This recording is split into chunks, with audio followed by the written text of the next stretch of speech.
oo reer muduga hadda kor waxaa la yiri xamar u tagay asagoo habeen jiif bisadu lu ka qaniintaale aad u xanuunsado marka dadkan reer mudugana bisadu hadda meelahan waayadan dambe waa yimaadeen lama aqoon jirin oo baal sahlan ma marka markay ka sii rogmanaydo fiiriyay wuxuu isii wax ku qaniinay balaayada macunug yar oo libax dhalaya maalinkii marka waxa loo qaaday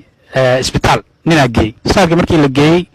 ayaa cali lugta maxaa ka qaniin marka waa xishooday ninkii wuxuu isii daad bisada ku qaniintay nin dhammo reer mudug ah oo lagu la yaabi doono doctor waxay qaniinay libax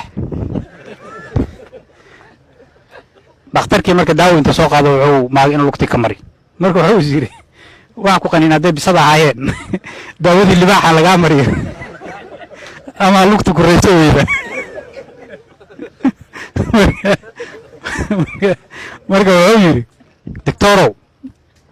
daawada bisadana ku daro yiri ana ariga qaado bahreed waaga isku yiri